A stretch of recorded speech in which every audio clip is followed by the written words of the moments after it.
Ever get that feeling, like you're on the outside looking in? Oh, yeah, absolutely. Yeah, that sense of being a stranger.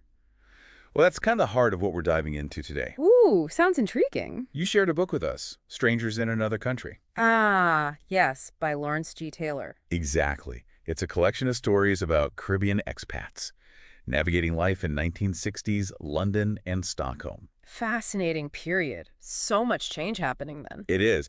And what's really striking is, even though it was published in 2016, relatively recently, Right. it captures that late 60s atmosphere so vividly. You really get a sense of, what these characters were up against. I agree. It's like stepping back in time, the social climate, the cultural clashes, it's all there. And the thing is, the author Lawrence G. Taylor, he lived this experience, right? He emigrated from Guyana to England. Oh, wow. So he's writing from a place of like real understanding. Exactly. Yeah. And then on to Sweden in 1969.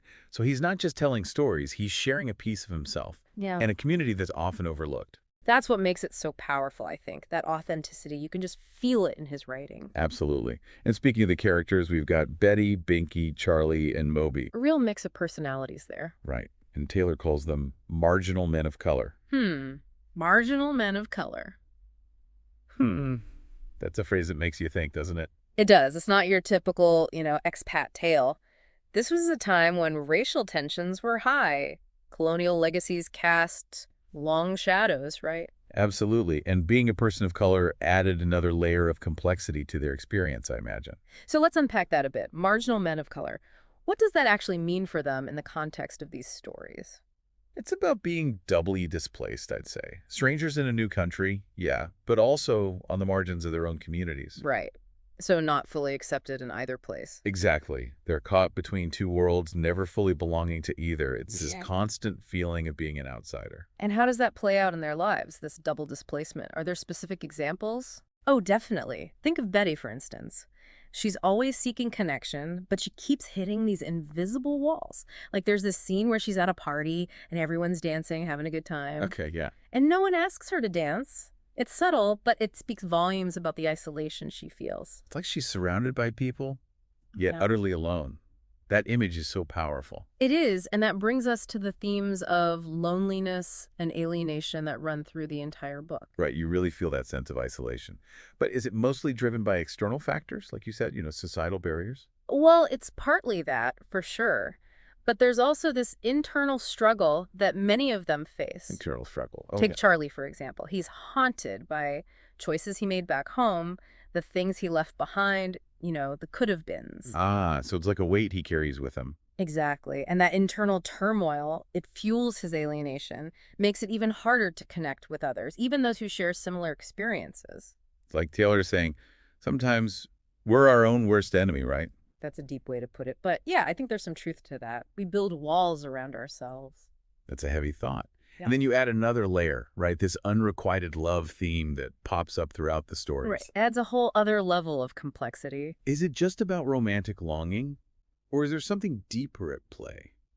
I think it goes beyond just, yearning for a partner. It's this metaphor for their longing for acceptance, for recognition. Like, they want to be seen for who they truly are. To be understood. Exactly. But they often encounter prejudice and misunderstanding. Binky, for instance, he falls for this woman who sees him as exotic, not as a person. Oh, I see. So he's reduced to a stereotype. It's heartbreaking because he craves genuine connection, but all she sees is this, this fantasy. It makes you think about how often we project our own ideas onto others without really seeing them. Right. And that's where the real loneliness comes in. Not just being alone, but being unseen. It's like a deeper level of isolation.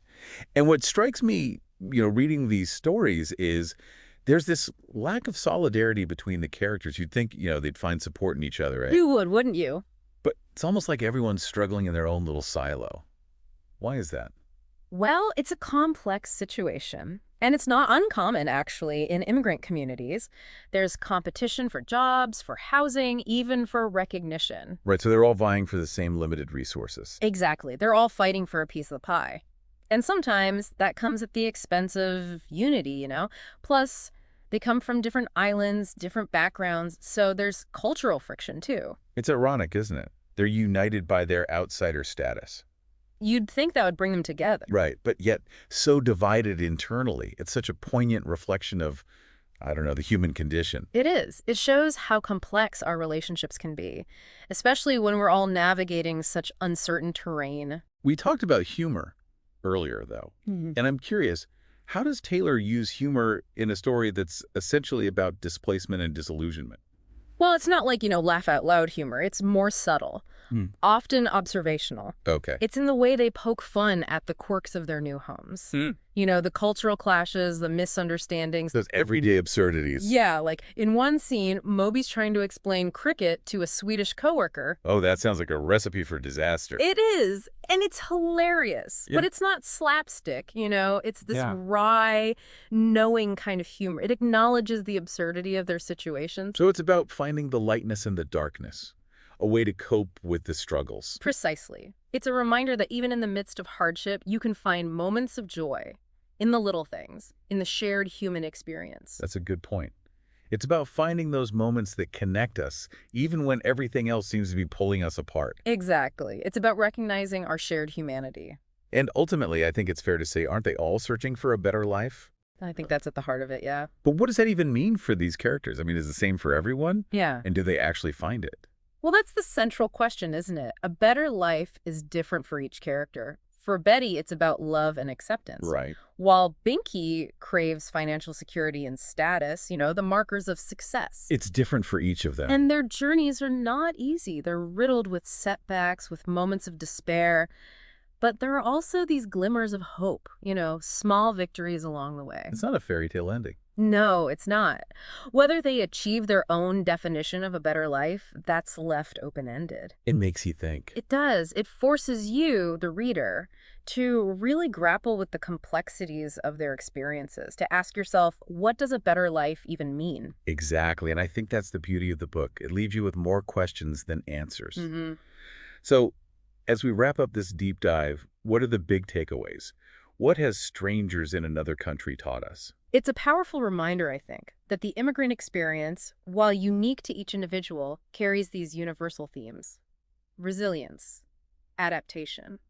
The constant search for belonging. Exactly. It challenges us to confront the realities of prejudice, these invisible barriers that divide us, but it also celebrates the human spirit.